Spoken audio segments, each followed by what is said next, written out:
Hey y'all, happy Saturday. Happy Saturday.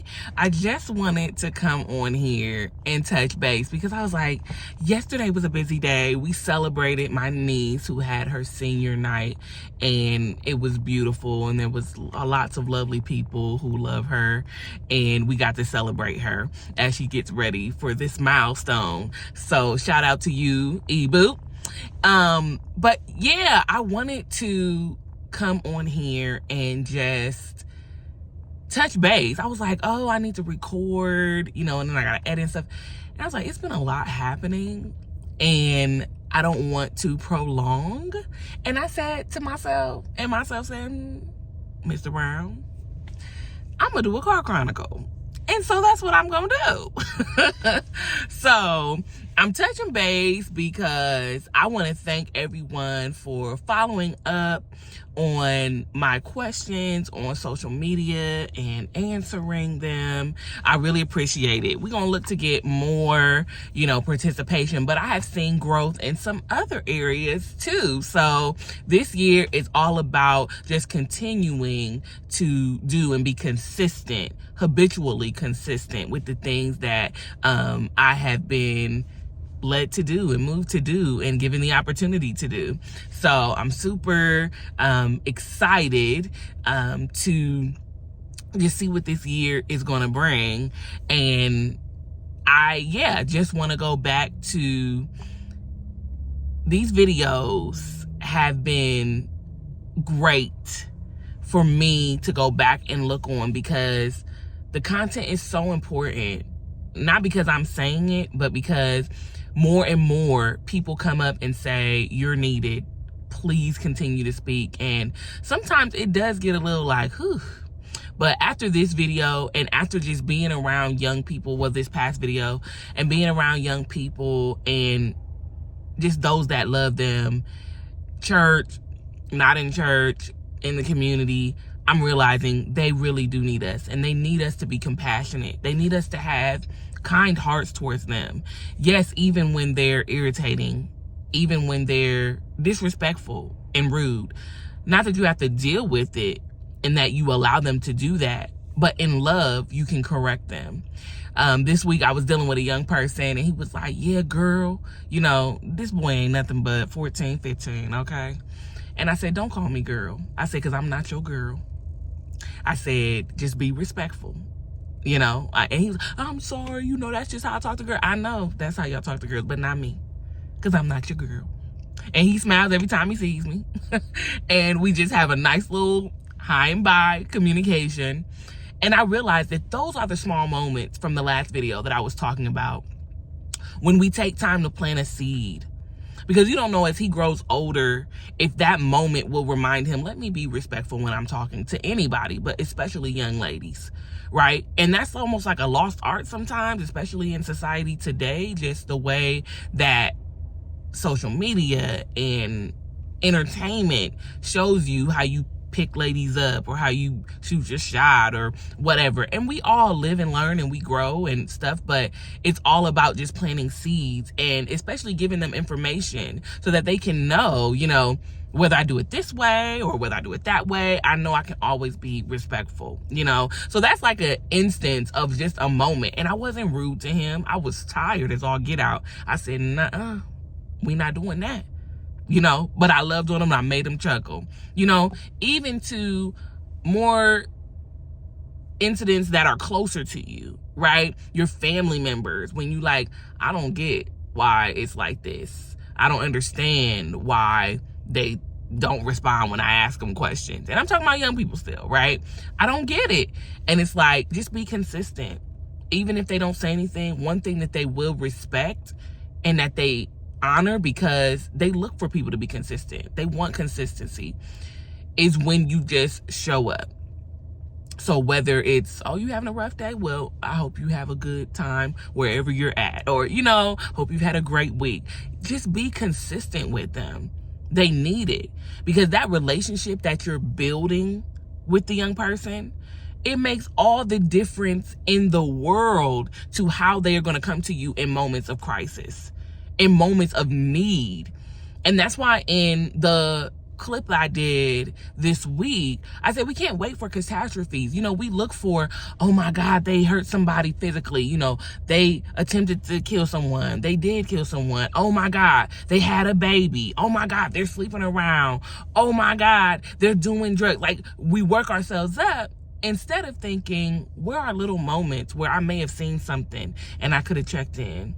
Where are little moments where I saw something and I said, let me intercept right here and just drop a seed of knowledge, even if they look like they're not receptive. But the one thing you do have to remember is how you do it. Because how you do it makes all the difference. If you're going to a young person like, I know everything, you don't, that's, the drastic way. They're definitely not listening. Because this age group, the Gen Zers, they are in a world of technology. They can look things up. They can find things out on their own. They're very intuitive. They're very creative. They are go-getters. And if you're coming at them with that mindset and they're not even open to listen to me. They're not even open to hearing my perspective. They ain't gonna want to talk to you. And yes, some people say, well, they're children and they need to listen to me because I'm an adult. We do understand that. And there are things that you can share as an adult that they won't have because they haven't had the life experience yet. But they're not idiots. They're not dumb. They need you to give them information so they can start learning and growing and making informed choices. And that's the thing. We don't educate them. We don't teach them. So then when we're trying to encourage them at church, when we're trying to encourage them at home, when we're trying to encourage them in our community settings, they don't have no respect because we haven't taken time. And we have to do that. We have to do that. If we don't do that, we're going to miss out on this generation. We're going to miss out on the time and the opportunity that we have to see them grow and blossom. Because by the time we want to say something, they are already very informed on who and what they're going to be for the most part. Studies have shown that by 5 years old, children are who they are going to be. Their temperaments, their attitudes, how they behave, their actions. Of course, it will develop as they develop, but the core of who they are, that's why it's important to do it early, but they are still impressionable even through their teenage, adolescent, young adulthood years. They're still impressionable. You can still plant seeds that can come back to help them later in life. So I want to encourage you that this Gen Z generation, I asked that question. It was so good to see that 75% of you said, no, they are not a lost cause. And some of you said, yes, they are. Okay?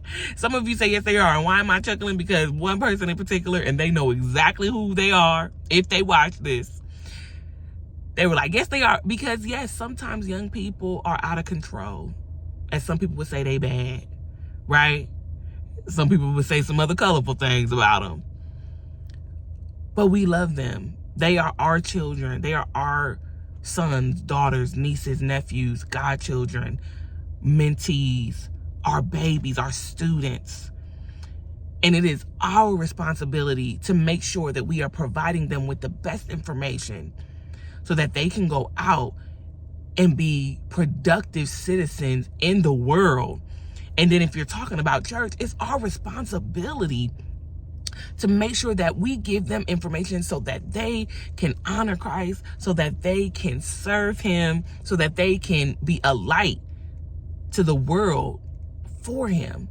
And you can't do that if you can't even talk to them without your expectation of what you think they should be doing or what you think they should be saying. Yes, it's different from rearing them. But once they're of age, and once they are, like I said, that 17 and under, but let's talk about that 13 to 17 and maybe even include 12-year-olds. When they're there, we have to be mindful, especially when they're there, of how we engage them, because they are many adults. They're little people.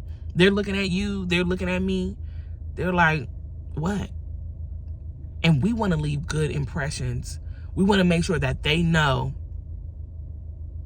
someone believes in me. Even when I mess up, someone believes in me. And they will stand with me. They're not going to take no mess from me. But they love me. They don't hurt me. So I just want to encourage y'all. Because Gen Z, We love you. Gen Z, I love you. If you happen to see this or you share this with a Gen Zer, you have so much to offer to the world. And you have every right. Yes, you do, because you are a human being. You are a person. Even though you are underage or just at the age of adulthood.